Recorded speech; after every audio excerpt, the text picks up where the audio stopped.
So we'll call this to order. Colleen, can I look on? Thank you.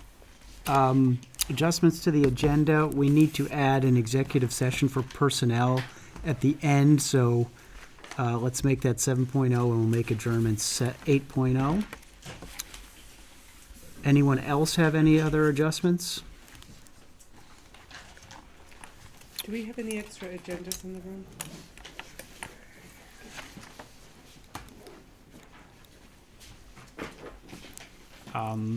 3.0 audience and communications. I would invite any input at this time, but I would also remind folks that we're here for a budget meeting, so there'll be plenty of opportunity to ask questions as we deal with those things.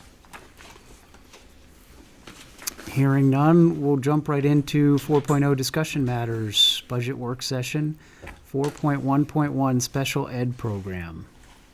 All right, so I'm going to pass around some information for you all. And many of you are going to be familiar with it. Same format. So really looking at the budget based on the service plan last year with the current service plan that was just finalized for the year 14-15.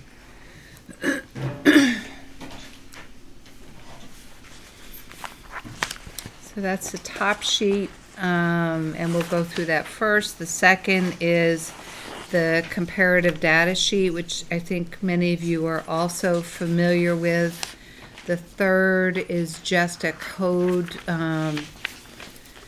for the numbers referred to on the comparative data sheet. So going back to the front, you can see that, let's look at the EEE program first.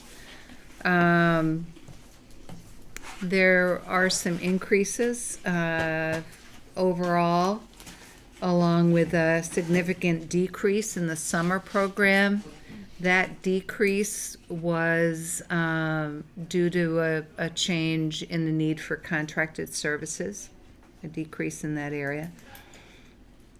And the total cost, that increase is based on some projections and incoming students that'll be joining us next year, and change in student need and the resulting change in staffing and services to meet that need.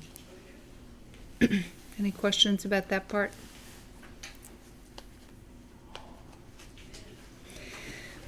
So let's look at the K-8 program costs. Staffing is the first piece. So you can see that professional staff went up by 1, while the paraprofessional total went down. And that is reflective of some changes that we've talked about in the past, and just changes in service delivery model. Summer costs are relatively the same from last year to next year. The slight decrease is due to the change in how we are feeding kids during our summer program. The next line is professional services, so pulling that number out of the total, that's a significant decrease, and that is reflective of the decrease in outside placements, and at the same time working to increase our own capacity internally. What does VAB stand for? Oh, Vermont Association for the Blind. Okay. Yeah. Another one that's included in there is Vermont Center for Deaf, Hard of Hearing. It's all those outside. Yeah. I just do have Yeah. Thank you. So bottom line, slight increase. Psychologist, that's remaining the same in terms of amount of service, as is speech and language. Yeah. For the K-8 program costs and the para total FTE, the change from 12 to 10, can I interpret that as down for generalized paras and plus 2 intensive paras?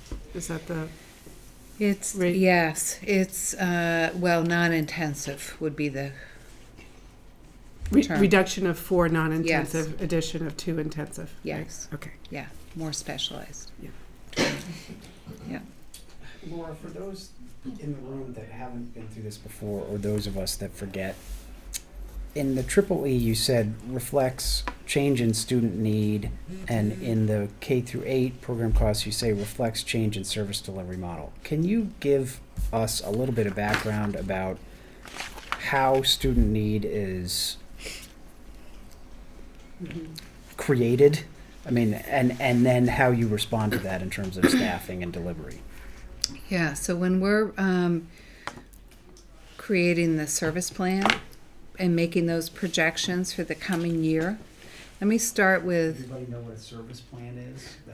the service plan is the special ed portion of the budget, and looking at it programmatically overall in a big picture way, but also in a very specific way, student by student, in terms of what the needs are and what our projections are. So for your question, Keith, about the triple E, so what we're looking at is kids that we know are that are going to be entering our program next year, and for those kids, we know quite a bit about them at this point in time, so we can make some real projections in terms of what they're going to need to support their participation in our program. And that means bodies of people in a classroom. That means some of these additional services. That means, what do those supports look like? Yeah. In some cases, it could be, yes, additional bodies, or it could be adaptive equipment. So it could be a range of things. I got one more. if I Yeah. may. It looks like I'm looking in the K through 8 section. In the professional services costs, there's a decrease of $70,000 year to year. Yes. And there's an increase in K-8 all other costs of $89,000. Yeah. Are those supposed to be viewed sort of as offsetting? Bringing some of Wait, that You could look at it that way. services costs that were external costs and bringing them internally? No. But Mr. Mason's saying no. No, not, they're separate, but in some ways they might offset, but they're looked at and derived separately. So the first one, in terms of professional service costs, that's a big drop, and that is due to some specific outside placements that we no longer are making. Oh. As we look ahead to next year. So mathematically, Okay. they offset, but Okay. Yes. So they're individually based Thank on IEPs for particular children. okay. So this is not necessarily the delta is not because we're not spending No. on the I- service for them, but rather spending it here internally. Very separate Okay. items. Okay. Yeah. So what is that 90,000? What is in that number? That includes salaries for both professionals and educators, health insurance cost, supplies. It's a number of those are some of the bigger of those items that make the difference.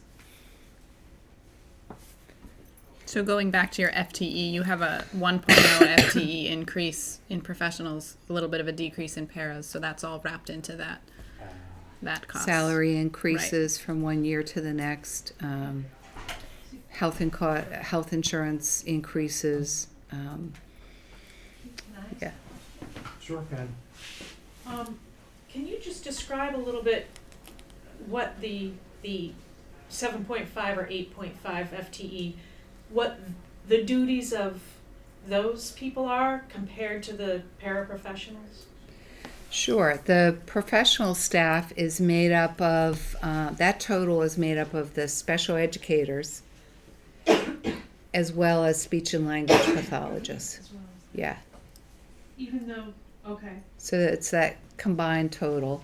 even though speech and language is down at the bottom. Yeah, but when I look at professional staff for our program, they are included. Okay. And then, so those are what I think of as case managers, is that what you mean by Yeah, the yeah, professional staff? yep, Okay, yep. right. So can I follow up on that? So for next year, you're projecting an increase of one full-time person in the professional staff. So what you just referred to as a case manager, that is what we're increasing? Yes.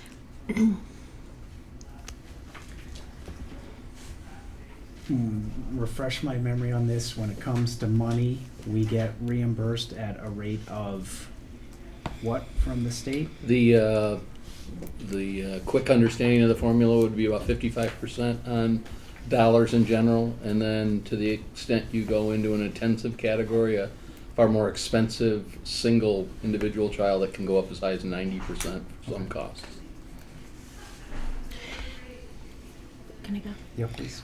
So Laura, I'm not going to remember this perfectly, but I know that we made some changes this year, and I think it was around Howard Center.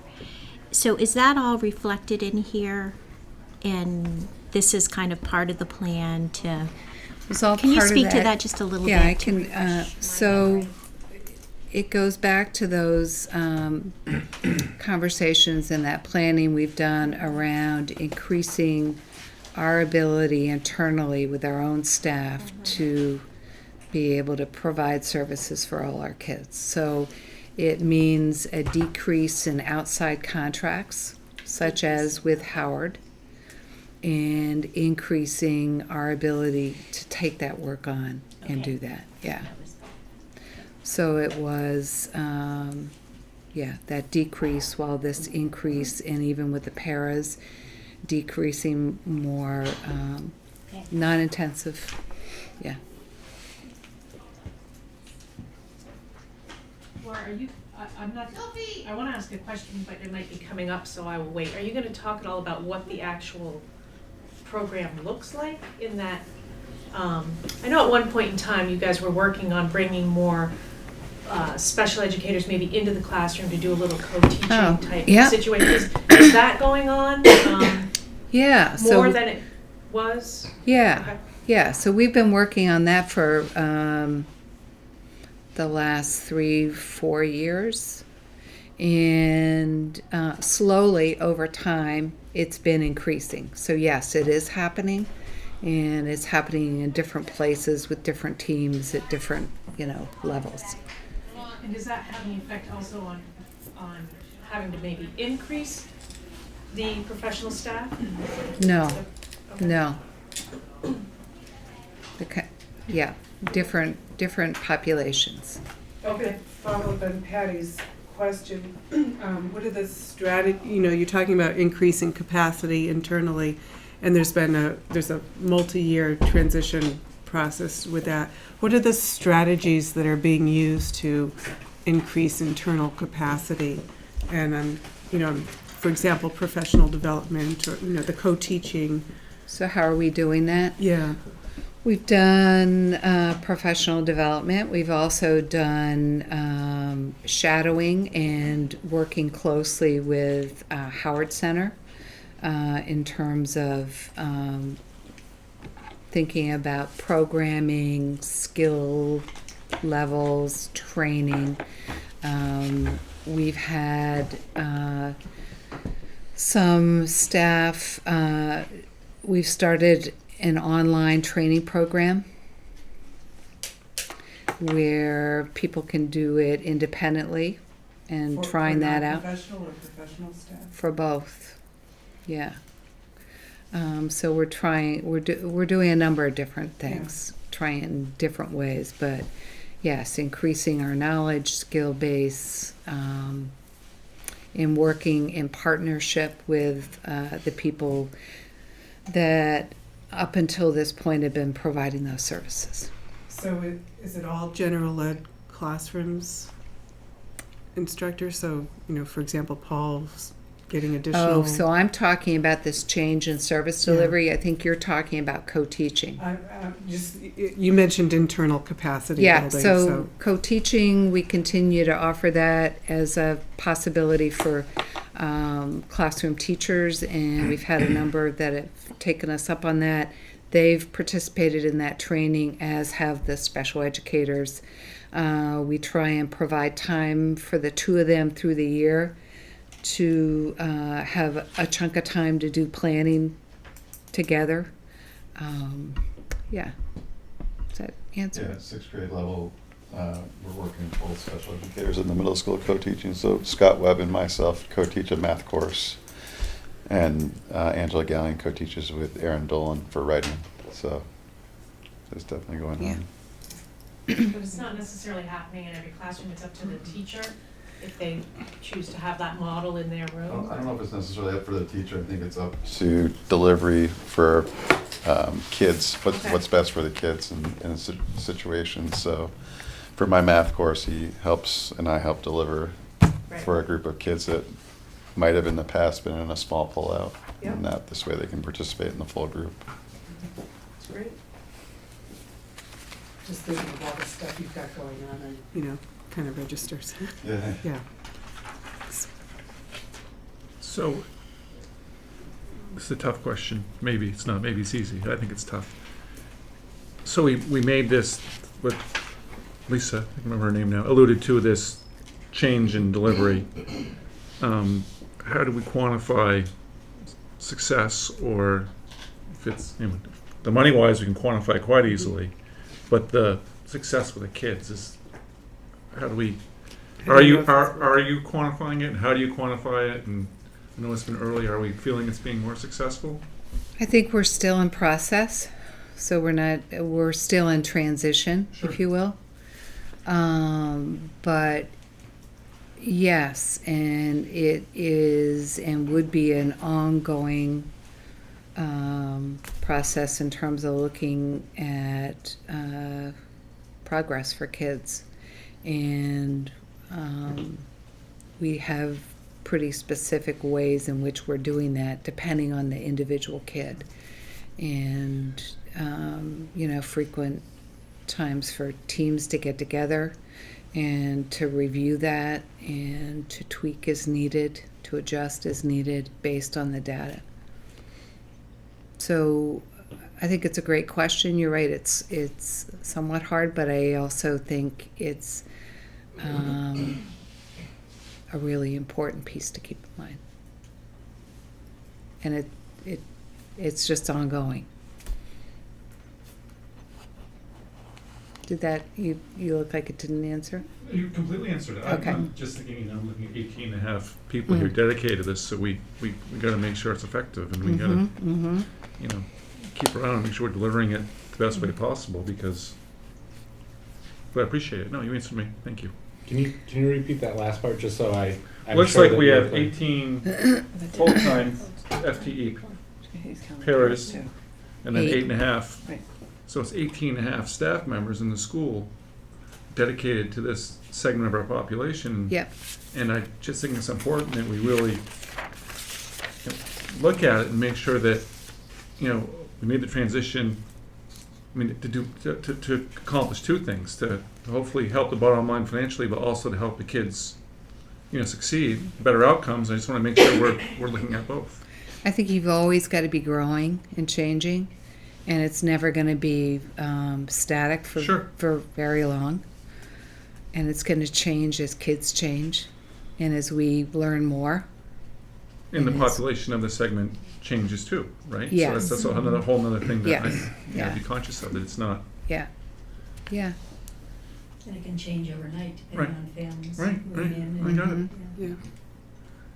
Bald old man's hotel, as he used to call it, right?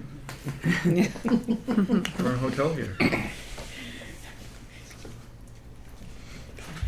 Thank you. So the chart that's on the second page, and it provides some comparative data to the other schools Yep. in the supervisory union.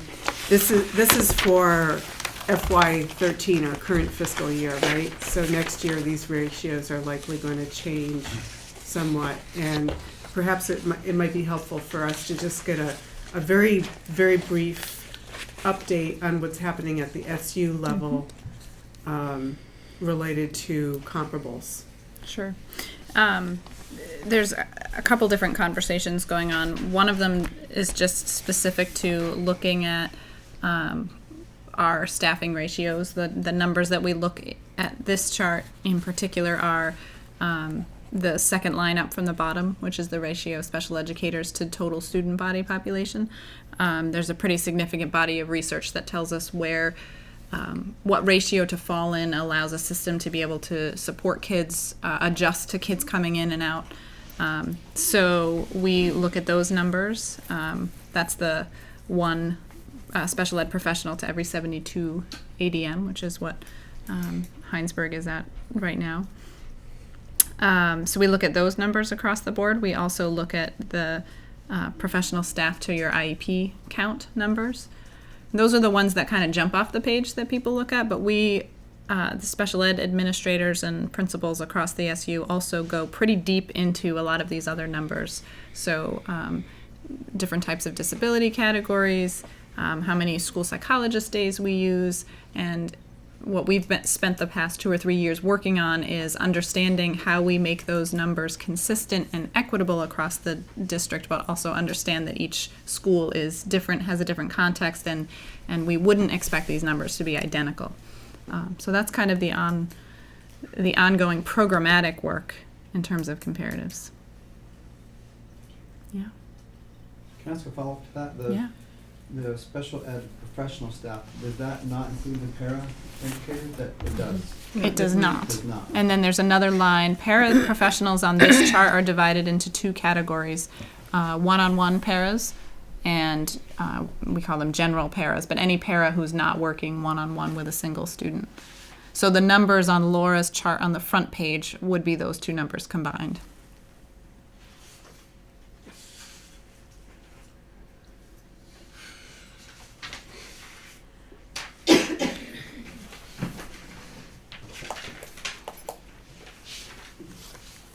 Well, so I don't know what this is, the Community Skills Program Days. What is that? Community Skills Program is an SU program that's primarily serves kids 9 through 12, but serves some middle school students, and it's a community-based program for students who need to access vocational community skills early on. Yep. Days is a strange way to report that, especially when you look at CVU, which has 576 That's why I days. was looking, the Right. numbers were so. Yeah, it has to do with individual kids and how many days per week of service they have. So you can see that at in Hinesburg at 7.8 days, it's a small number of kids, small amount of service at the middle level. Because So that could be 3 kids. correct. Yeah. Yep. Yeah. And then it increases significantly when you're in high school and you're closer to exiting and things like that. Okay. Yeah.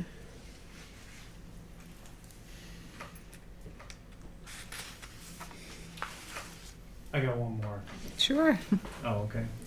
I'm not done. I'm going to address this to you 3 as our building administrators. One of the things that I think this board has prided itself on, at least while I've been on it, is that we've been able to say to people in what has been a very tight budget environment, and frankly still is, that we haven't left any rock unturned.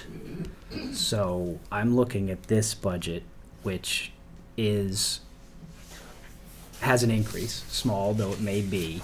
And I guess I'm just looking for some assurance from our building administrators that no rock has been left unturned in examining both current spending and the increases for next year.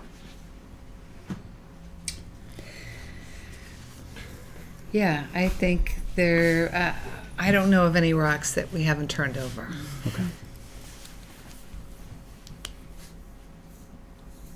Keith, I think the two rock turning processes that come to mind is we all work they start working in June of last year. We all work in September and October before we call it a done service plan to make sure there isn't anything that any of us see could be looked at before it's called the service plan, including lining up the 4 K-8s together and then Hinesburg going to CVU and so forth. So I think that is an integral part of the process. I think the other thing that's important is Laura's earlier response to kind of the evolving change going on.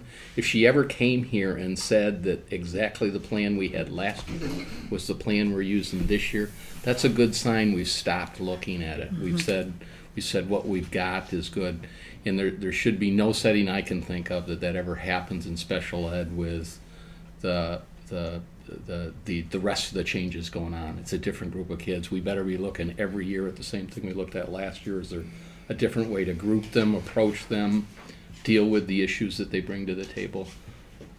So those are the two ways I'd look at it and say I think what you're looking for is happening.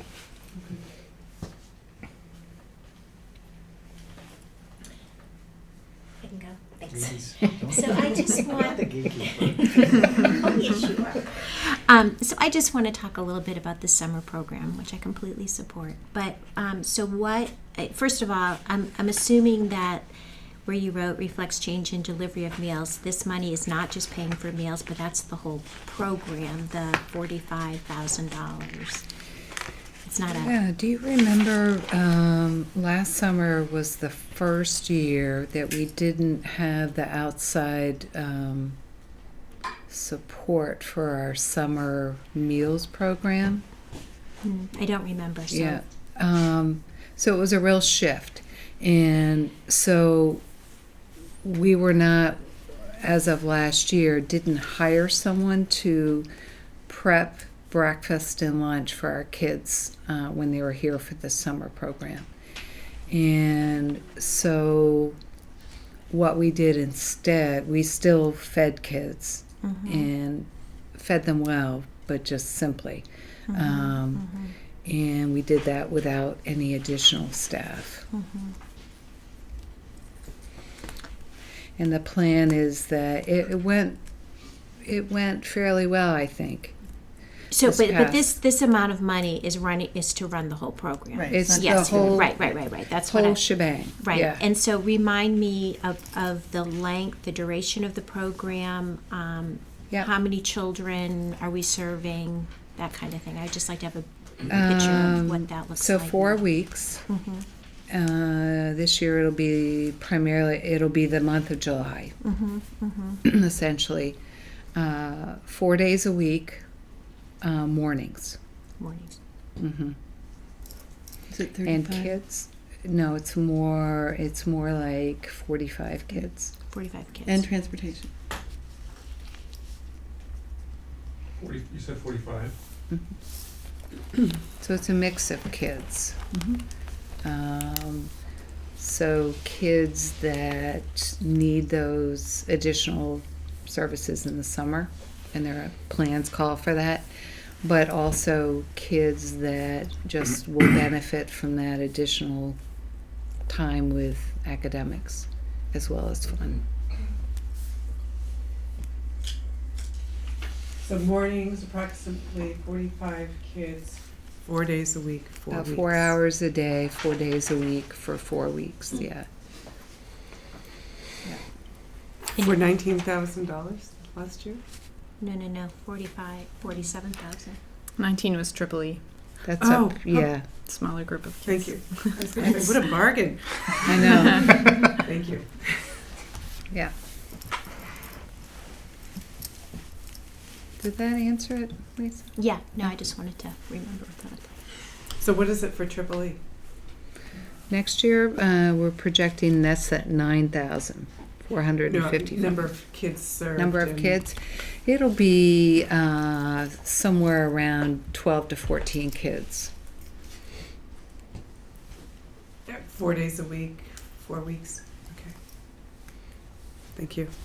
Yeah. Maybe 10 to 12.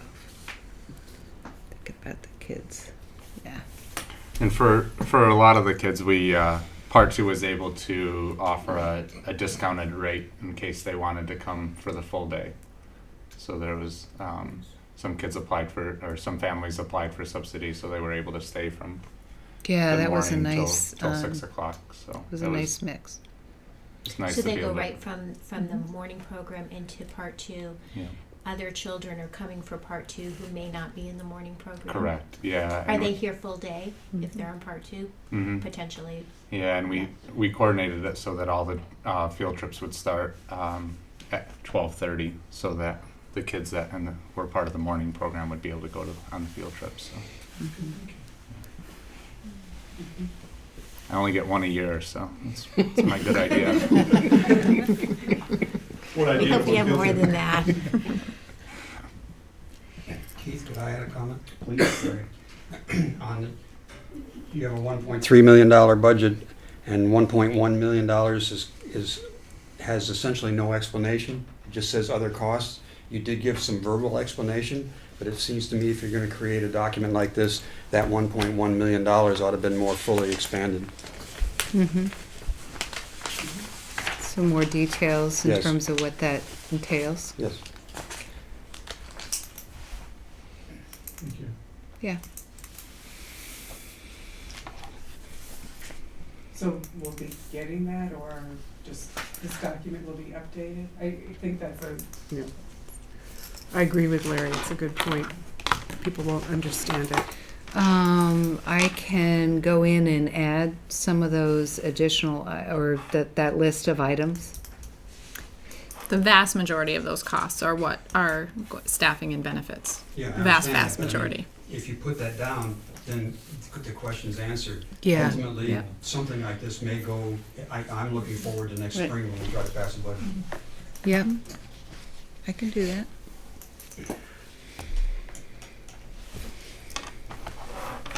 I got a question, I'm sorry. Totally new with this. I'm feeling kind of lost. I just want to make sure I understand. Is this what will be in the book that people will get in figuring out whether or not to pass the budget? Like, what part of this material will people get? Not this material. Not like I this. handed out tonight. Right? The baseline budget. They'll get and that. things like that. Okay. They'll get And so this is a line on in the. its final form. Okay. They'll get the bottom line, right? But any materials we look at are available online? Yes. Okay. The question is whether or not people dig that deep. Okay. Yes. I guess to Larry's point, I mean, I think anything that has a fairly substantial increase would warrant some sort of comment to answer the question as to why it's going up. Okay. It's the first line there, the Triple E program costs. I think you started to explain it, but I was still trying to get oriented myself, so I think I missed it when you said it. Why there was an increase there, but there's no comment, so that might be Yeah. that might be helpful. And I actually put the comment on the total line, the Oh, third line. Okay. It would be essentially the same. Okay. Thank you. Mm-hmm. So Stacy, as we're working through this, one of the things that we all do as we're going through this is we kind of make a note of what are the questions that we have or what are the questions we think other people have, because Yeah. when we get to the end of the process, Yeah. what we're going to try to have is FAQs or ask administrators for help with explaining some of the significant changes and so forth. So, and I know that I get to the end of it and it's like I forget what I thought I would never forget 2 months earlier. Right.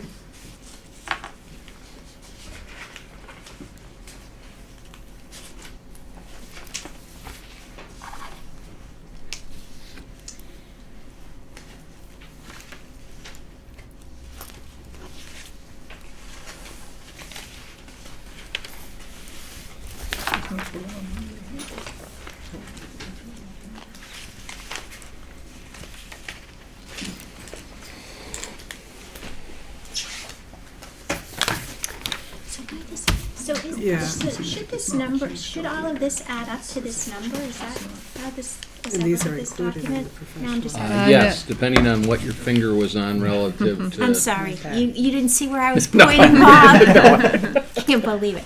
So Just the bolded everything, numbers. yeah, the bolded numbers should add up to, but they don't. There's Well, no grand no. total, right? This one and then these. Bill and I were just, Bill was pointing out that there was a sidebar conversation about the totals and, for example, just psychologist costs and SLP, that's included in total K-8 summer and school year costs. Psychologist costs are an assessment from CSSU. Okay, so we'll want to say CSSU assessment. And so is. And Speech and language SLP is too? a service plan, but that's included in professional. SLP is included in that. It's only pulled out here so folks can look at it individually. And that's But why it's- the numbers might not be adding up Correct. if anyone's trying Because to add these you'll columns. double count if you add speech and language back into that total, because it's already in there. Okay. So perhaps it would be helpful for me to have this reorganized a little bit so that the numbers add up and, Well, they tie out to the, that's more importantly, they Right, tie out to this. Yeah. That they has do. been the more important Yeah. thing, is that the baseline ties out to what you're presented here. But- I'm just thinking of, we're sitting in a meeting and people ask us a question. Well, that's, And can they're we gonna pull be it up? asking questions based on this. Yeah. So it's more, the total number of all these doesn't lead you to this. So if we gotta ask a question, it's gonna be on one of these line items. So like where it says special education combined, what do you find on this that matches That's the one number I can't tie up. Right. Yeah, I can't either. What's that number? The 1294960. It's on the baseline. Line 120X on the function summary. So that number plus the summer costs. What's that number? 120. Yeah. What is it? So you take 120x plus 1205, add them together, Yep. and you should end up with a With that bolded number. 1.34 million. Yep. Okay. Sorry, I'm catching up. Great. The 504 plans of You 25, fit in then. the 25, 511, the 504 plans, is that on this anywhere? No. Because that's not a special education Okay. cost. Where'd that go? Our special educators case manage those, but it's not, it's a separate budget. That's up to be, but it doesn't. But it doesn't. To that number? Those two numbers don't add to that number. They don't. 1294 plus 45? Maybe I did last year's. Just doing the 94 plus the 45, you're gonna get Oh, maybe I did last year's. And so I have the lines, Something comes out of this. I'm sorry. I have those two lines That sure does. to get the 1340564 number. The triple E number that's above that on your sheet, Laura, those are lines, 327? Well, it should be That's just below the a lines you were just looking at. should Early be essential 1215, 1216, and 1217. Right? Yeah. Okay.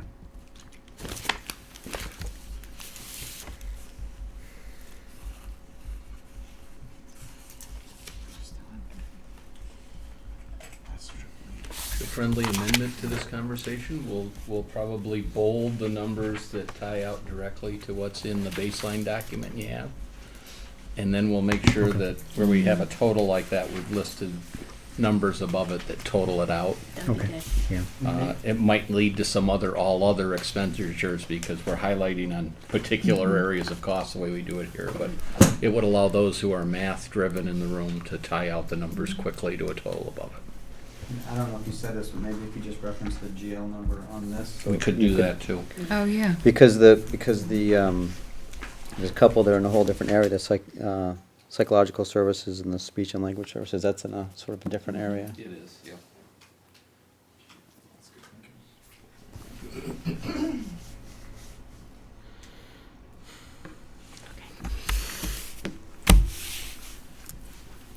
That was fun.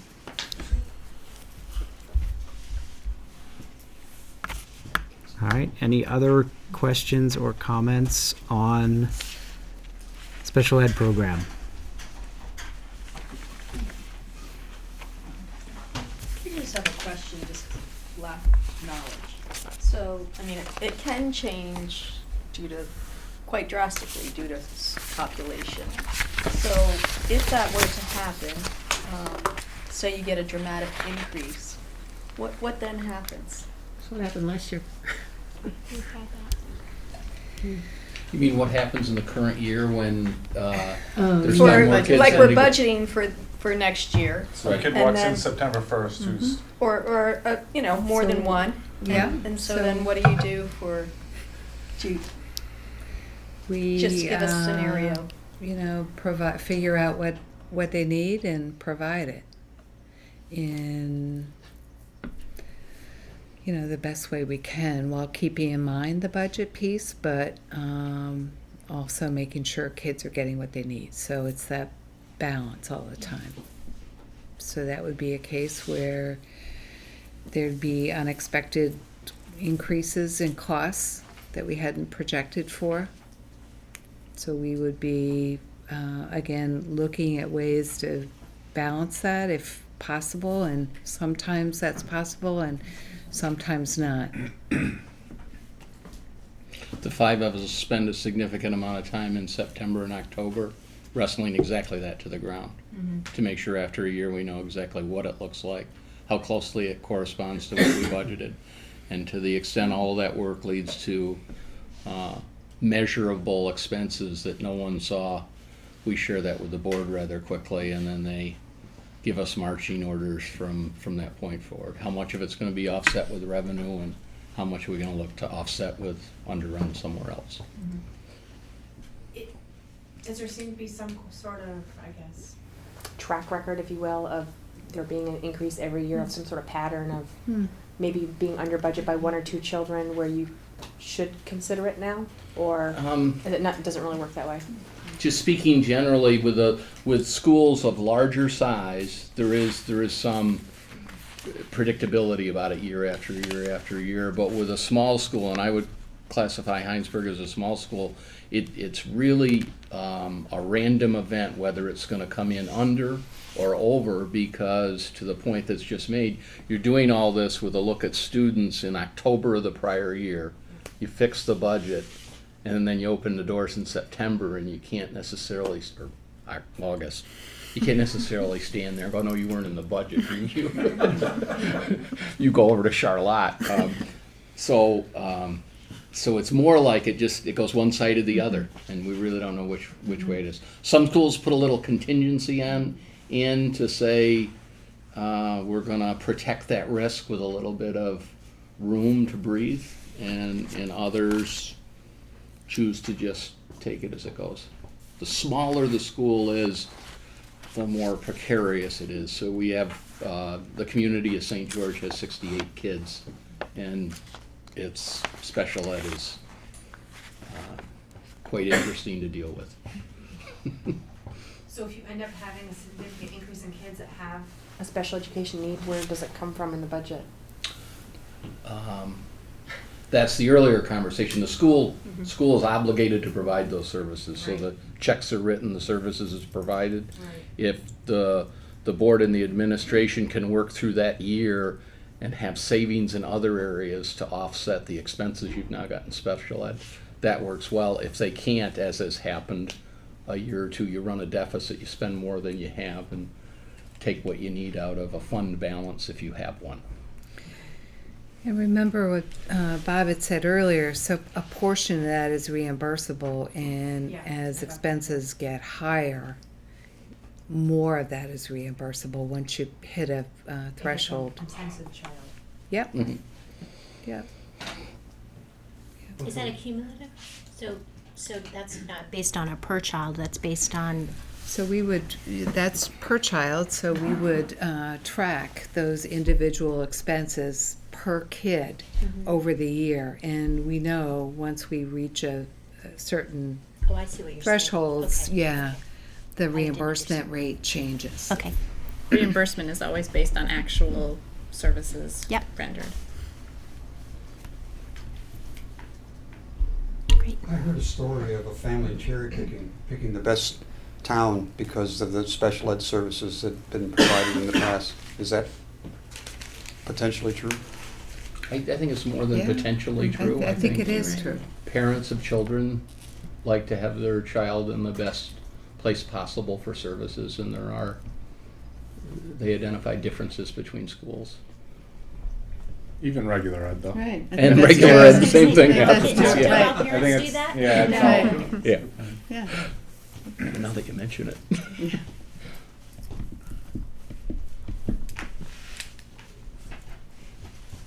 All right, anything further? Let's move on to 4.1.2 then, instructional program. Thank you, Laura.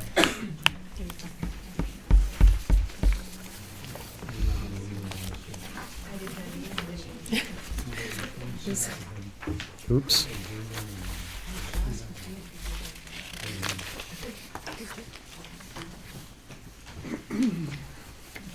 You gonna lead? yeah, I'm just waiting for Okay. everybody to have information in front of them.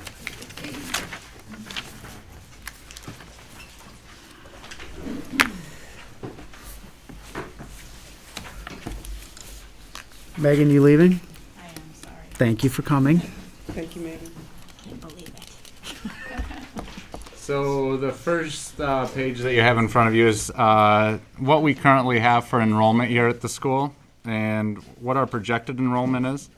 Many of you are familiar at this point with Bill Smith, so his name referenced in the column, the second column below, is his best guess at how many kids we're expecting to walk through the door starting the 2014-15 year.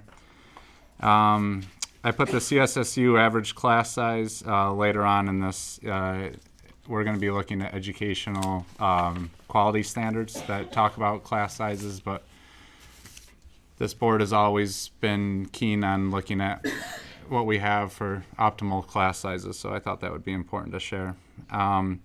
What's interesting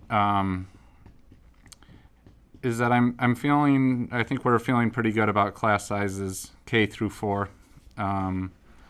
Sixth grade is, it's interesting, we have a sixth grade teacher here. Sixth grade has been the year where class sizes jump pretty significantly, and it's not that different this year. I think it was last year that our sixth grade math classroom had 31 kids in it, which really becomes hard to reach all students when it's one adult for 31 kids. So it's something that we're definitely looking at. The 7th and 8th grade class, tying over from that 6th grade class, there's over 30 kids in one of our math classrooms this year as well. So looking at the projected enrollment for next year, just kind of marching the numbers down one for the enrollment and also putting Bill Smith's best guess in there. I put what the projected class size was going to be with a little note that this is calculated with the current number of staff that we have, which in first grade and in fourth grade the class sizes would be pretty high, to say the least. I will say that as building administrators, we always have the ability to place teachers, so it's not necessarily saying that there would be a first and a fourth grade position available, but I think at this point I feel pretty strongly that a decision packet will be coming your way in a couple of weeks based on the class sizes. Is 7th and 8th grade not an issue at 27? It's not optional. Yeah, it's not optimal. Older kids, but It's older kids. Again, when we start to look at the educational quality standards, there's an interesting line in there that says that no class should have over 100, no teacher should have a class roll of over 100 students. And because it's a 7-8, they are gonna, each classroom teacher is gonna be responsible for 106 kids.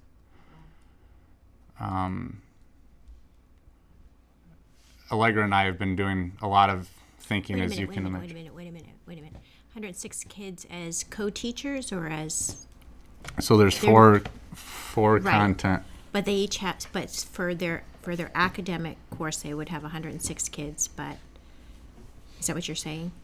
Right. So the math teacher would have 106 kids cycle through her class, social science.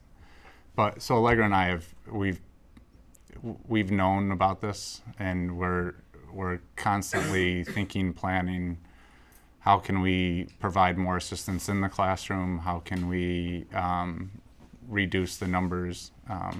So it's something that we're definitely aware of, and we have some thoughts that will be shared during, in a couple of weeks during the decision packets to figure out how best we can provide the level of support that we need for those students.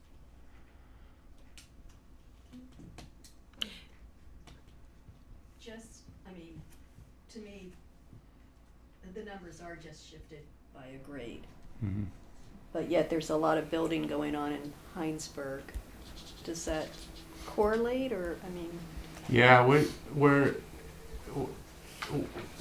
we're definitely anticipating the trend of 60 or 70 to continue, at least with the incoming classes, where the 50s and the 40 in 5th grade, I think, at least in the short term, it's hard to predict. Looking at Bill Smith's numbers, they're all around 60.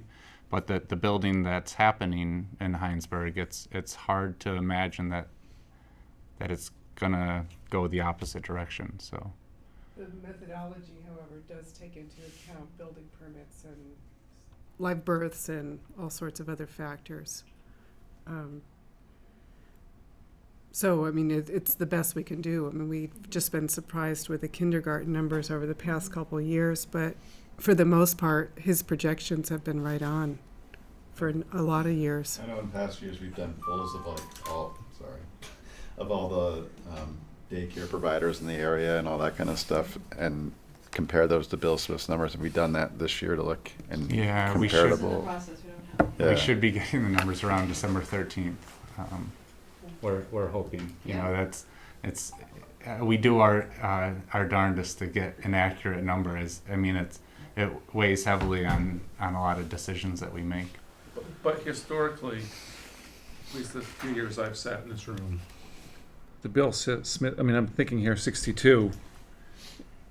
Honestly, if we had 60, say it came in at 60, boy, can we make do with 3 kindergarten teachers. That's what I'm thinking. But historically, it seems like to me, I recall that Bill Smith's number was always the real bottom. We've never been below his number.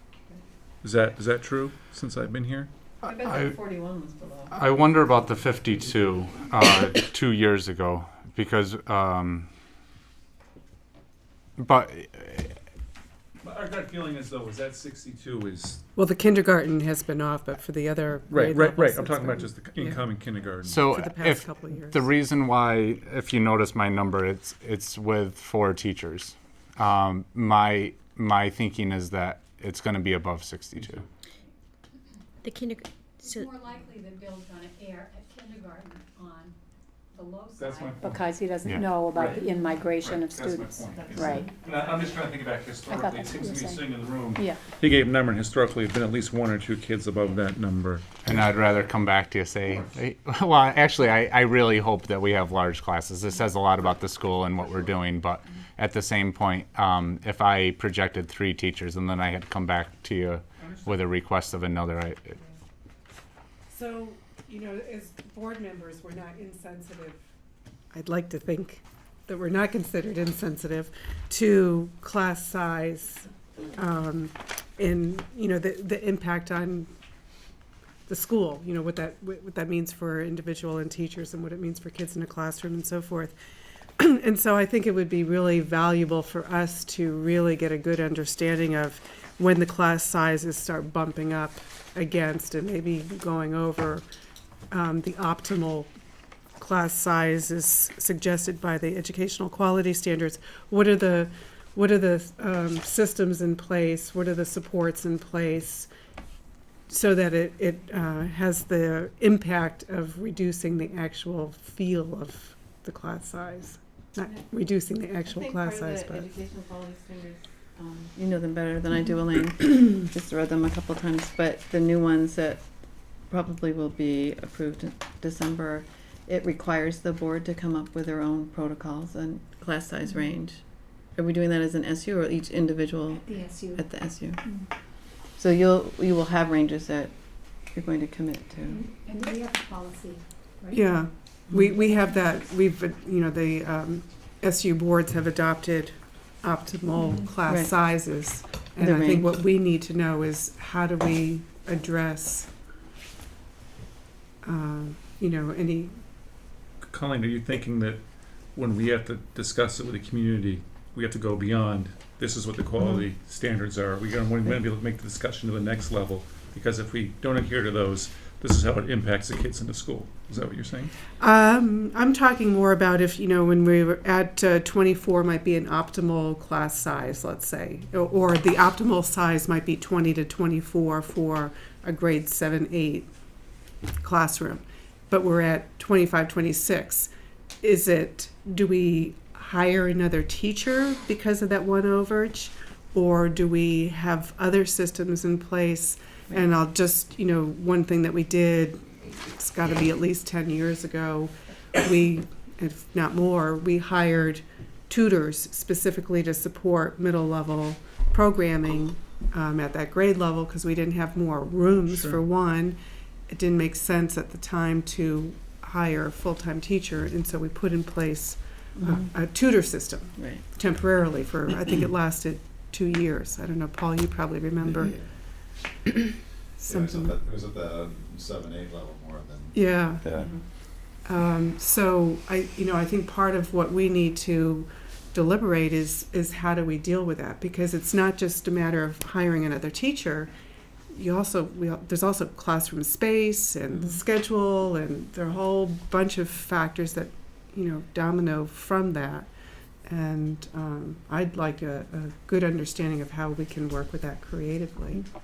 And for 7, 8, sounds like you have 4 content teachers, so it's not just one teacher, it would be 4. Well, and then you get into, middle level might be considered grades, the licensure might be spreading in our school might be 6, 7, 8. Right. Could be considered, but the licensing could be grade 7 through 12 licensure for some, or a K-6 licensure for others. And so then we're dealing with that element as well. And we don't have the full knowledge of how that all fits together. And I think that we'll need to wrestle with some of that. But yeah, the grade level splits and so forth, and the disciplines. And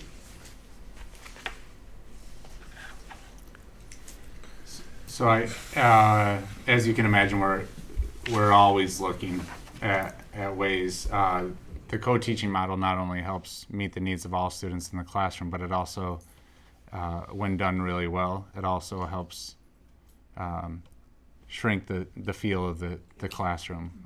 So that's definitely been one supporting impact of moving to that model. But in the middle level, where I've kind of been assigned and really know intimately, you look at everything from sharing teachers across that 6-7 continuum to having small groups work outside the classrooms with special educators in small groups during the class times, things of that nature.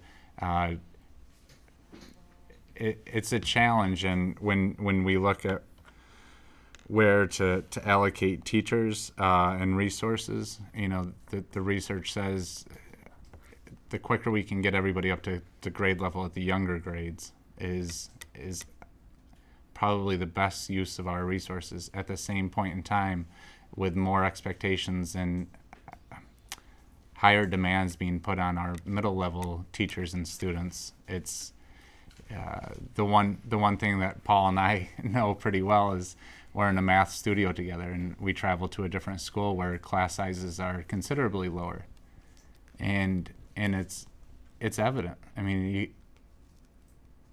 we only wonder what we could do with class sizes that are significantly lower.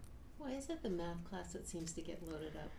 So again, it's meeting the needs of every student. So we have some accelerated students that have bumped up a grade level, so it throws the number off a little bit. But Yeah, I get, this is very selfish, but my son's one of the ones who's been in these big math classes now 2 years in a row, and yeah, it concerns me.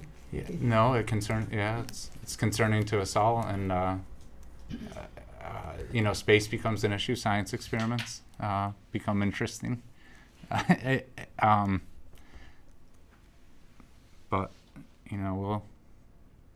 we'll take your lead. I think I've highlighted 2 areas where I think we could definitely use extra resource, and obviously I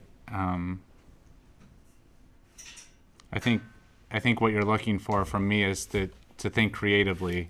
It doesn't always mean to add another teacher, but what can we do to minimize the high numbers in those 7-8 classrooms? Well, just looking at the 3-4, so how, when we're looking at this, I need to be reminded of grade configurations in this building. They're straight. They're straight. And I can speak to that if you'd like. All of them straight except for 7th, 8th. Yeah. And this is actually a topic that hasn't come up with Allegra and myself, but I do feel really strongly in regards of the demands that are put on K4 teachers now for just knowing one grade level. And I mean, the amount that we're asking them to do just as generalists with literacy and math, and now science is coming up. It's not an unfair expectation for them to loop, but to meet the needs of one grade level in one classroom is really challenging. And I can't imagine having a multi-age or a loop where you go from, the 2nd grade to a 3rd grade. Obviously, there's some worth to that, but right now in the 5-8, we have one person teaching math in 5th grade and 6th grade, and then 7th and 8th. And the amount of work that we're able to do as small groups and just focus, myself and the 3 math teachers, myself and the 3 writing teachers, is really powerful stuff. And I'm not sure what your take is on the K4 world, but being generalists and concentrating on one age is an undertaking of its own. I can tell you, on my 7-year tenure in Shelburne, we did a configuration study 2 times, and when I first got there were 3-year multi-age teams, and the first configuration study we changed it to 2-year teams or 1-year teams, and then we kept the team structure but multi-age for those very same reasons, for research, for what is expected of teachers, for the multi-level needs of kids already in the classroom. And so many things had to be by grade. So you were a multi-age classroom, but yet you'd separate with your partner class for math. You'd separate for foundations. You'd separate for all these things that were grade level programs. So, and it really wasn't multi-age. Your classroom's multi-age anyway. It was really multi-grade. It became really way too complicated. And on the other hand, we did have classes that started to do looping, because the benefits with looping, yes, it's a different curriculum, but you start off knowing the kids and knowing where they are, so it's a bit of a trade-off there. And we were just starting with that when I left. So I'm not sure where that's ended up, but. We have one looping class in the building, right? No. We did last year? No. There's a lot of research that supports looping. If there was if there was an addition of 2 teaching staff, teaching faculty, the numbers would be 16, 18, 17, 19, 20, 21, 19, and 27. Beside that 27, those are what I would consider optimal class sizes. So that the multi-age aspect in some years could really relieve some bubbles and things like that, but I think it has to be a philosophy and not something that you do to relieve bubbles. Well, we've been all over the place in this building over time. I mean, it used to be single grade, then it went to multi-age, Right. then it was reduced, and then there was little looping, and it would be helpful to have the number of teachers at each grade level also on this list. yeah, we started to do that, and I can do it for you right now. It's just so it's just. Which one do you want it on the top? Yeah, or the that's bottom? that's what I was wondering. On the top? Present. Present. Present. Okay. So 4 in K, 3 in first and second and third, 2 in fourth, 3 in fifth, 2 in sixth, 4, 7, 8. I'm sorry, in fifth you said 3? Yes. So those full, so 41 divided by 3. Oh, sorry. So It's at the top here. He's doing Oh, I'm these. sorry. they asked me to do the top.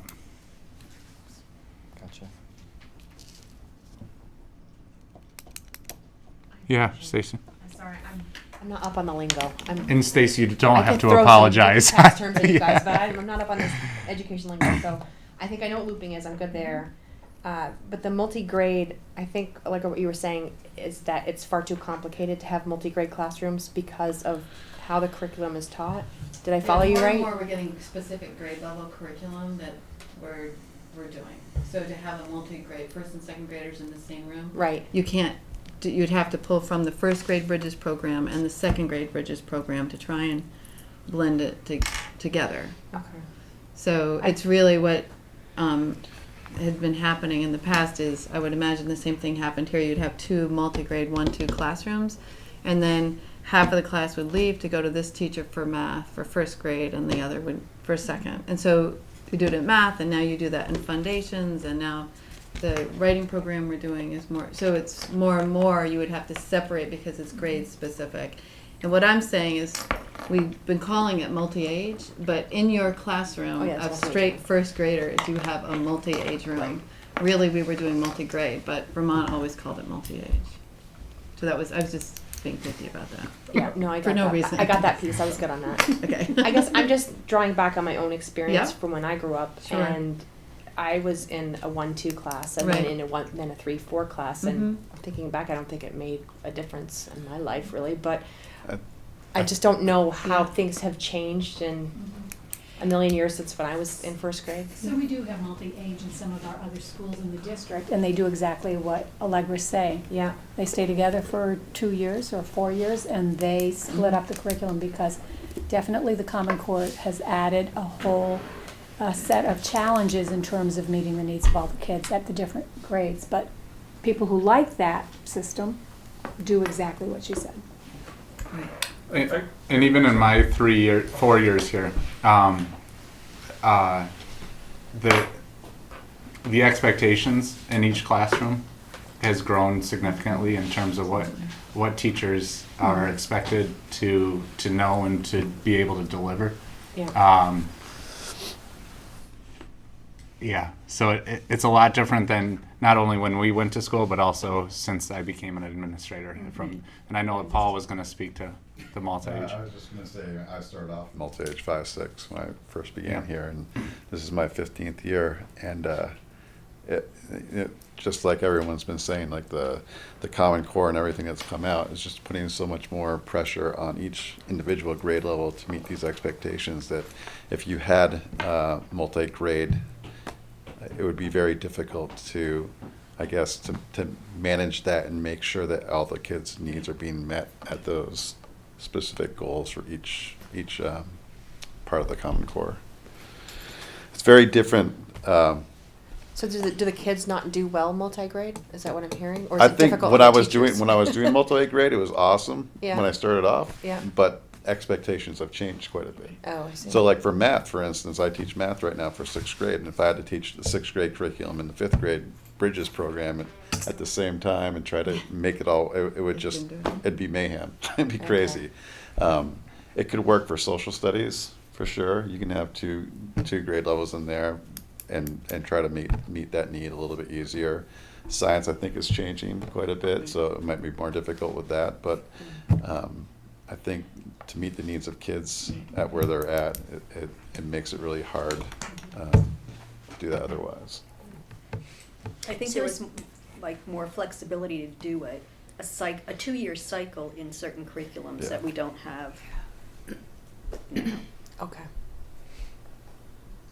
And what Paul said, if I were to highlight one thing, you asked if it's easier for teachers or better for kids.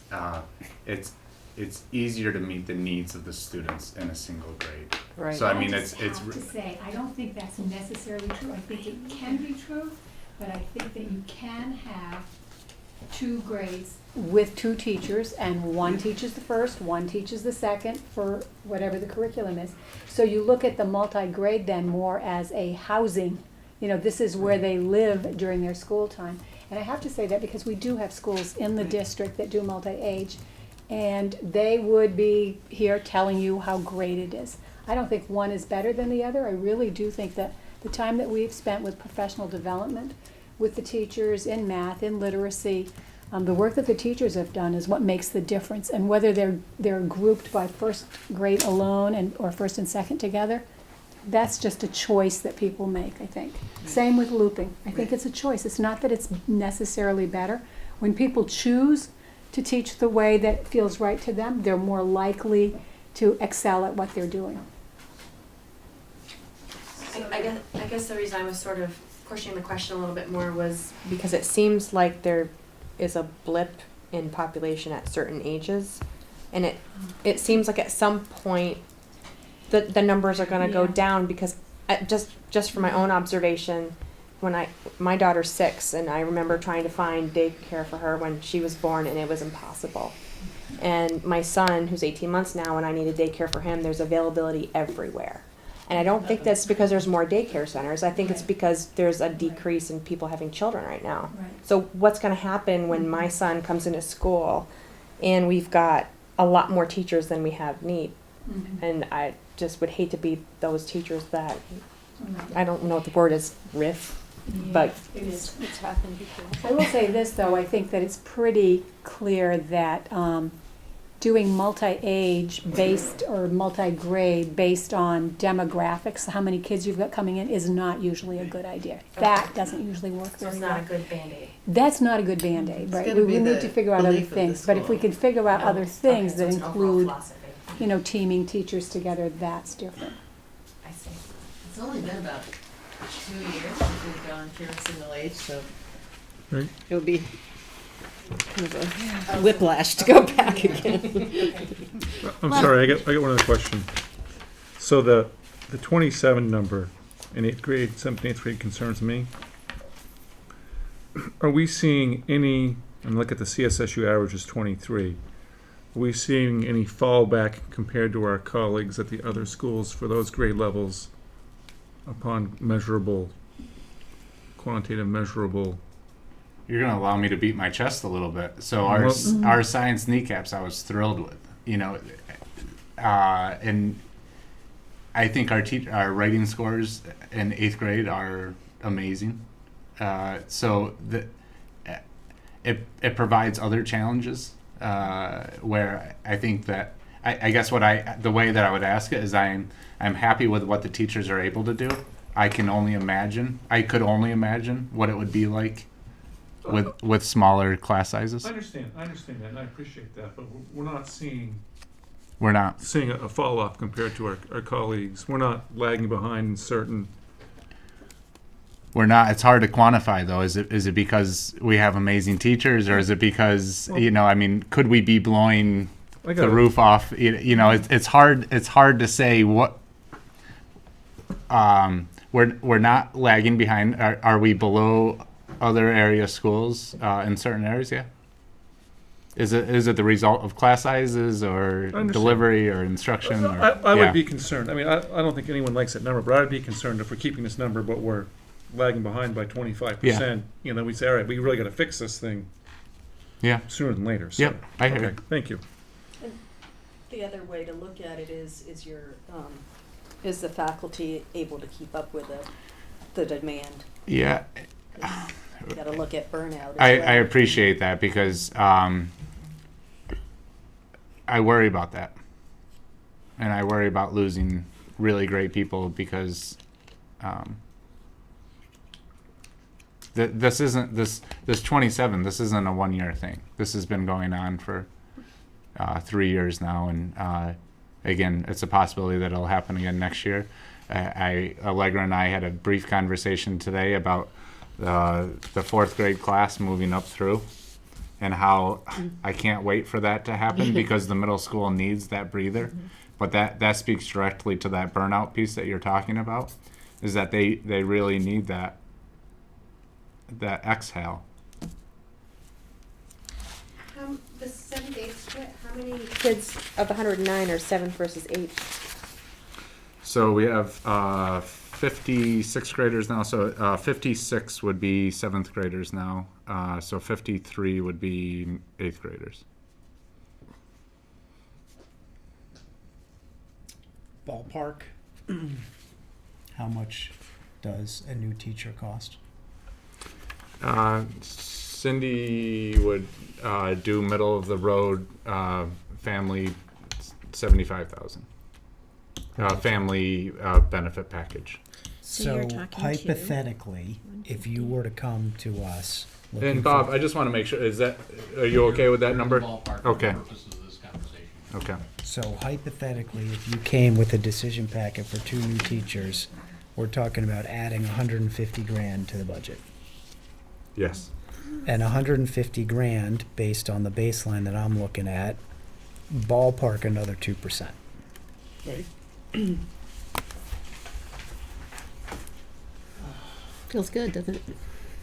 Just wanted it out there. So And Keith, if I could, I just want to speak to that. Obviously, Allegra and I, maybe me more so, just because of the journey that we have been on, we're aware of where the community is, and you know, we're going to be looking at every single piece to figure out where, if there are places to reduce that number. I mean, for me, class sizes are something that I think is critically important. So I want to look at that piece, and if it means trying to find other areas. But we're aware of the process that we've been doing. Because we haven't talked about this as a board, and I'm not suggesting for a minute that now is the time, but at least in previous years, usually around the time of the retreat in the spring, we've sort of provided the administration a weather report on our level of comfort of overall budget numbers, and I don't think we did that, but I'm not going to speak for the rest of the board, but I don't think I can stomach that.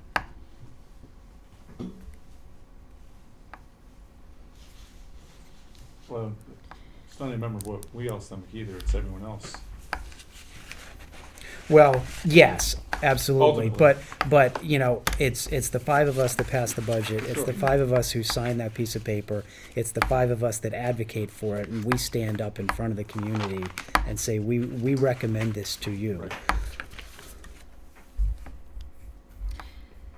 So I'm going to go a little more philosophical on this than directly to the Sorry. number. So Jeff, I've had a kid in this school for 13 years, so I've kind of watched the progression of class sizes, and I completely agree that we have to be, you know, in line. This class size matters. But about 2 years ago or 3 years ago, we told the whole we had all of these meetings with parents and talked about the reconfiguration of our school and how it was important to have combined classes because so we could be more nimble when there was a bubble class and that sort of thing. And then that kind of fell off as our classes kind of stabilized and they all seem to be coming in pretty small. I know, and I'm looking at Tina over there, I know her kids who are in the same boat, who are in the end of the large classes in the middle school. The middle school has historically had about 30 kids per class, because those classes were, at one point we had 80 kids per class, so that would be up to 160 kids up in that middle school. I know we've lost 2 teachers up there. Except the middle school was just 7th and 8th back then. Right, no, that's exactly what I'm saying, 7th and 8th, so but the class size, like a grade, the 7th grade, it might have been 75 to 80 kids in one grade. Right. So we were talking pretty big classes. We've lost some teachers up there. But I guess I'm not arguing with you about that. What I really want us to do is, given that we are kind of in this weird place with our community right now, we just passed a huge budget last year, and to come back and say, now we're going to add more teachers, I think we're going to need to be a lot more creative of how we're going to manage these class sizes than just to say we can't go back to combined classrooms, because our core curriculum doesn't work anymore with straight classes. I think we have to be. And then the other thing, I'm going to bring it up because I keep bringing it up. We are one of 3 schools in the state that has a growing population, Bob. It's really low. I mean, right? 3 schools, not even. Yeah, it's really small, really small. And I look at Charlotte, who are shrinking, and I think that maybe there's a potential for some families might want to do, and I'm looking at you, Elaine, at this point. Are there ways to kind of shift even a handful of kids, if they want to go to Charlotte, to kind of balance some class, have some kind of option, some kind of MOU between the schools or something, versus thinking that we are only going to fill this by doing straight classes, increase our budget with more teachers, because we could in 4 or 5 years be back where we were if the population of our state continues to be what it is. So that's my more philosophical view. I agree with you. We're really going to have, this 2.7 number, that's about where I want to end up. I don't want to be adding to that. That would be kind of the extreme of where I want to be, given our budget last year where we had such a huge increase. So.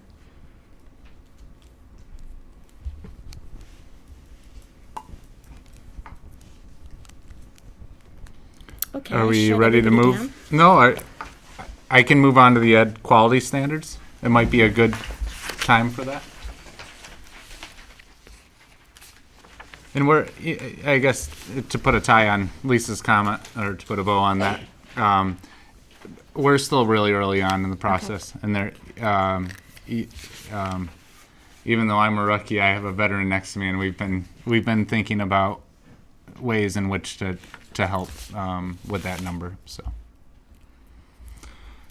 ed quality standards. I am not going to read these over for you, but what I will say is that we read through them, highlighted the areas as they related to instructional programming, put the state recommendation and where we're at as a school.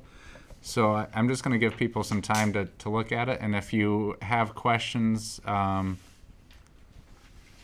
we're more than happy to answer as you look through. Are we at all the standards as outlined by the state? Oh, so maybe I should speak a little. Thank you for asking that question. If you remember, last year we took a look at something called the school quality standards, and now they're the education quality standards. So okay, go. Do you want to explain the process that's? So the State Board of Education has been in the process of adopting new education quality standards that were developed over the course of the last year and a half. They've had 3 meetings about it. They've had public hearings in all corners of the state, and I'm pretty sure they're going to vote on the ed quality standards in December. That means that they do have an opportunity to tweak some of these things at that meeting. But it made more sense for me personally to look to the future than to use a document that might be absolutely. So to your point, there's a couple of areas. School counseling, and that's on the second page.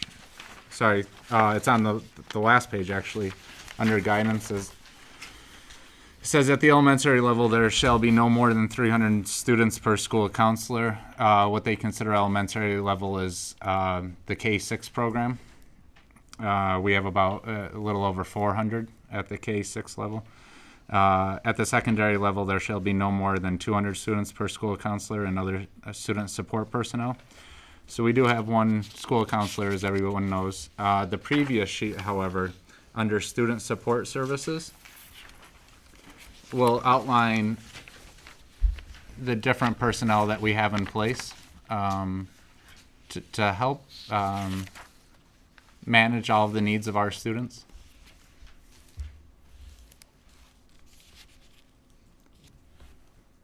So what you're saying to me, in addition to our official school council, we have other people providing supports to kids who have needs. Yeah, and what Megan and Elaine and others at the SU level are working on is, kind of a comprehensive system of support for students. To bring you back to the budget forum, you asked where we weren't meeting the standard as it's outlined. One thing that we did hear was a wonder from the audience whether or not we had enough support in the middle school for our students in need. So for like the school social worker who we've contracted through Howard, Yeah. is that person on site full time at or? She is. And do you want to speak to that, Laura? She has a specific caseload of students that she can work with. But she is in the building full-time Has a every full-time day. presence here in the Absolutely, building. yeah. That's what I wanted to know. Yeah, and can be somewhat flexible. Yeah, that's what I got a wanted to know. caseload that can move Okay. where she But needs she's to. not on our budget. She's a contract. She's a contracted, It's a 50-50 split. yeah. Well, no, in terms of our budget, 40% of her position's in not mine, but the special ed side of the budget, and 60% is in the regular ed.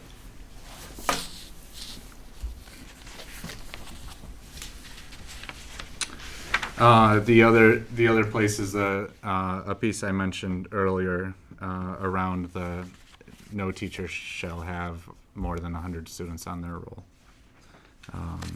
And that would be under class size on the second page, second paragraph.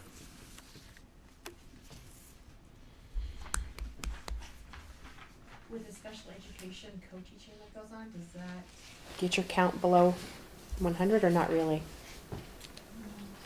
It's a great question. Do you have any sense if a co-taught classroom would? Honestly, I think that number around caseload has to do more with high school teachers in discipline areas, not at K-8s. And if my understanding, just playing the devil's advocate here, the recommendations are not statute. Or are they? I mean, The aren't they school quality recommendations or standards allowing weren't for? statute. These are statute. School quality statutes have the impact of law. The difference is, there is no school quality standard or educational quality standard police that is gonna come Right. around and say, you're closed because you didn't meet standard 3.2.4, whatever. However, the new education quality standards do include an auditing kind of provision that would have somebody from the Agency of Education spot checking maybe 10 schools a year and delivering a report that would be a public report. And will you be required to report? That goes into We will the be reporting required- database. We will be right? required to report on the standards each Okay. year. Unless something happens differently at the December 10th Yeah. state board meeting. And it's something that you do already. I mean, the annual reporting that comes out of our SU of numbers and, Right, this would be more geared to yeah. this kind of information.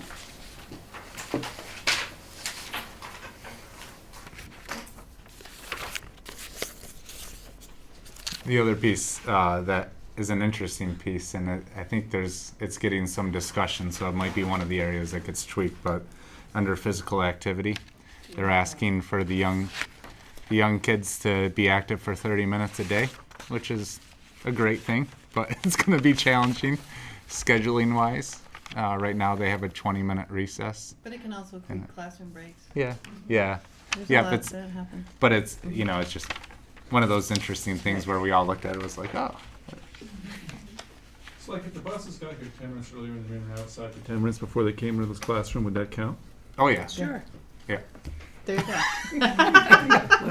Who's supervising? Yeah, and if we got Bill an orange coat and he stood out in the middle.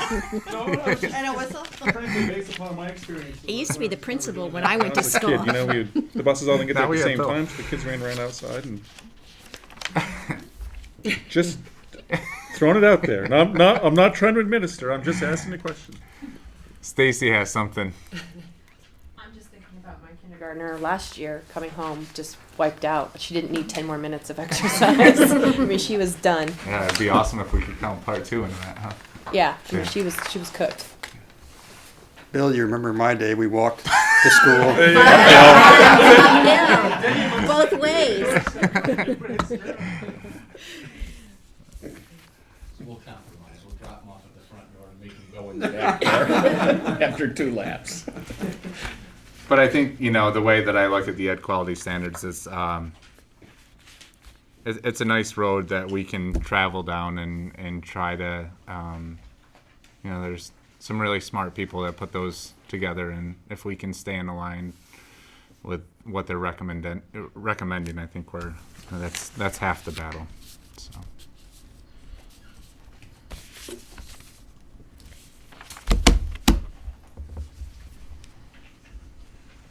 So, can I go? Everyone else is. Go ahead. So in terms of guidance, you're not making a recommendation for more guidance? So decision packets will come out in a couple of weeks. Again, it's one of the areas that we have to look at, comprehensively, is what do we have in place and what are the needs. And as you alluded to earlier, is that we are aware of the budget increase, and staying within that number, Right. we're going to have to Right. do some prioritizing in terms of looking at models and systems that we have in place, and what we could do differently to better meet the needs of our students.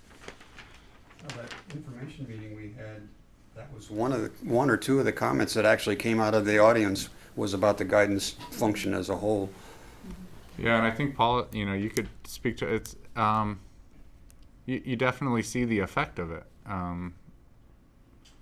There's a lot of students in need that oftentimes, even Allegra, who's really focused on the K4, if I'm dealing with someone, I had to leave our meeting today and be with somebody for 45 minutes. It just takes away, so it just redefines what my role is, what Allegra's role is, if we don't have the support there, which I'm okay with. It's not why you're. It's going unsupported, or you've got parents getting outside support out of pocket, right? I'm sorry. So, or you've got kids that are being unsupported. Like, potentially, there's kids that are not being supported. In school? Right. If they're not going to you, right, then they may not be going to somebody. Oh, they've got teachers. Right.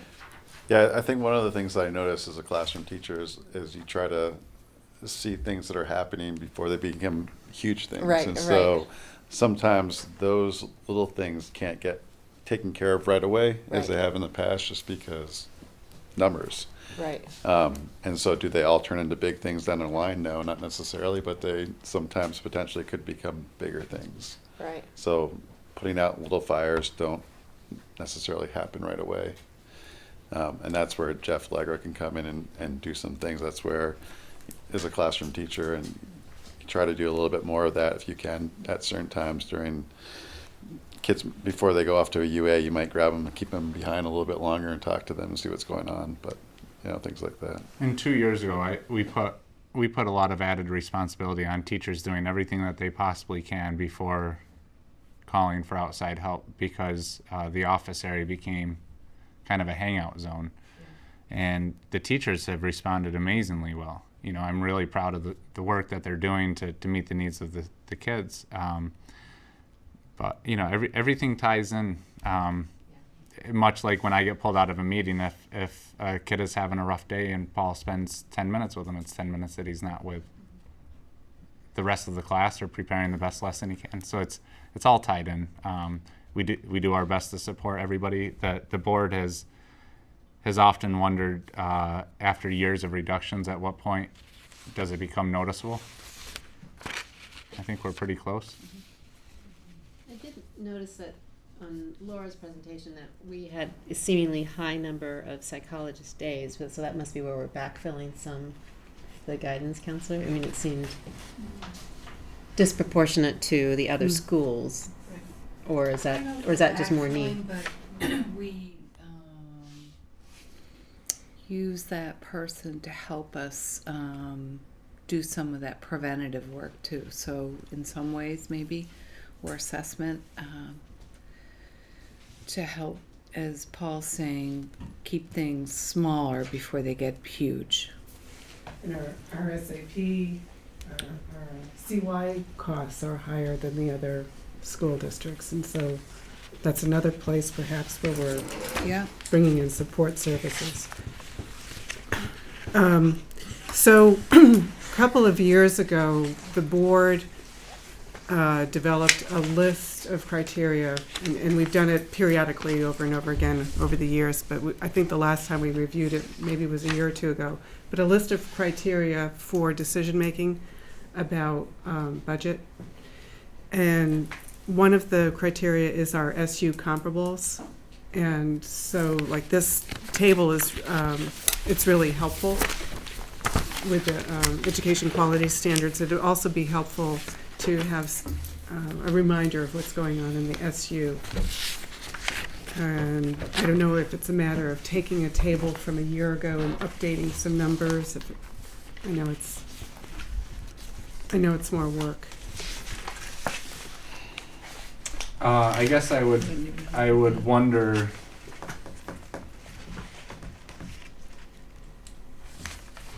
Can you speak more to that in terms of how that would be helpful for you? If, for example, the ratio of school nurses was 1 to 300 in one school and 1 to 500 in another school, we'd probably want to know that. And part of it is just us being able to, because we're the liaisons between what administrators want and teachers want to see happen in the school and our community. So we need to be able to talk both the language of the school and the language of the community. And the language of the community might be, well, what's happening in other schools? Okay. How do we compare?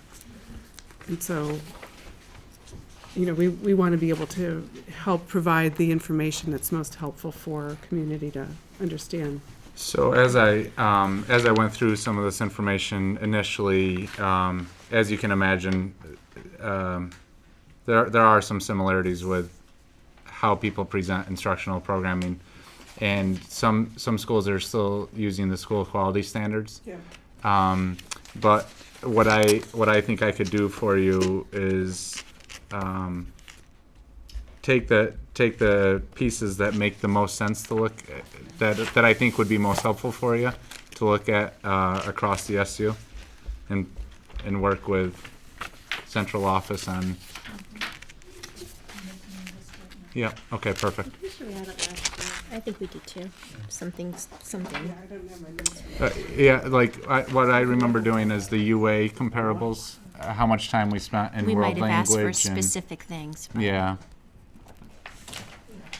Okay.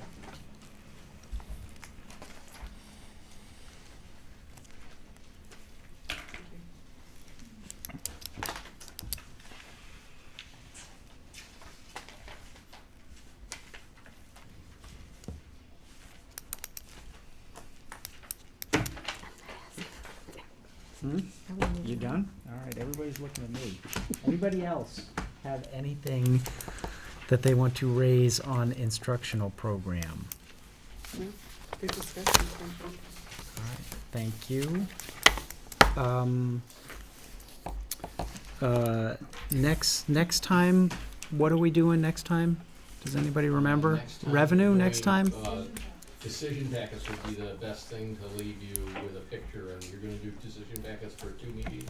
Okay. So if you've got things formulating in your mind as you started to illuminate earlier about the process outcomes, it would be great to have that conversation and have it in front of your administrators no later than next time you meet, so that they can tweak decision packets for the second meeting. So we're gonna have decision packets before we look at revenue? No, I think on the agenda it's decision packets and a first look at revenue and tax rates. Because that's our panacea, right? It's all gonna be solved by revenue, right? Yeah. Yes, Bob's been working on Yes, that. and also by a generous legislature with tax rates. Yes, Yeah. just Right. let's leave you that way at least for a week.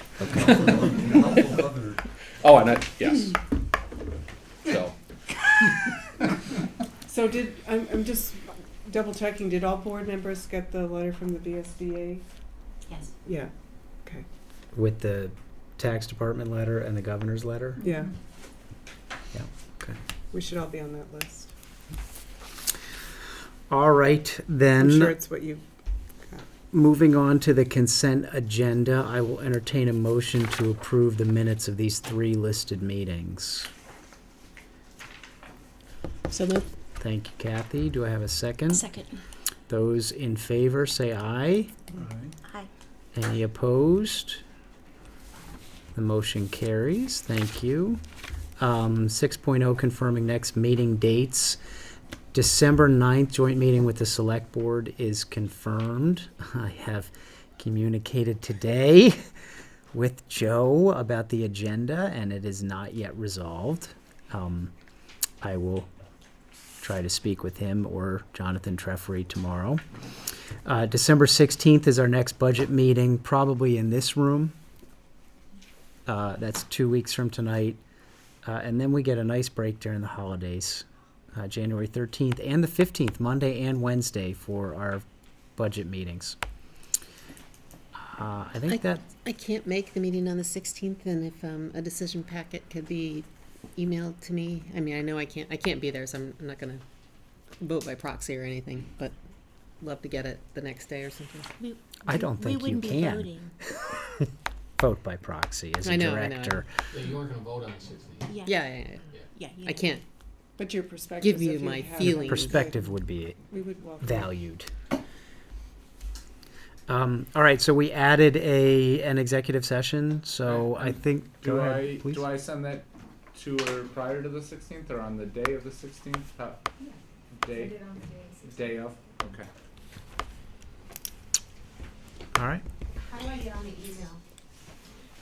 Sandy, you're on it now. So we just talked about the letters from the governor. Do you guys want to see those, Budget Buddies? Should get those.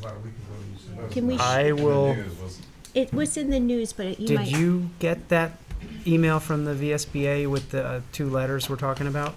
I will can you forward it to Sandy, and Sandy will forward it to the Budget Buddies? Buddies, just so you can see what they're asking us to do. Yeah, with the board got it, but Yeah, we the got Budget it. Buddies might want a chance to look at it. Because they don't have enough to read. Help you with your going to sleep. Have a good laugh. All right, so I think that's it for the budget meeting. time, wanna I sit need next a to me. motion to go into executive session to talk about personnel. So moved? Thank you. Do I have a second for that? I like Thank the you. questions.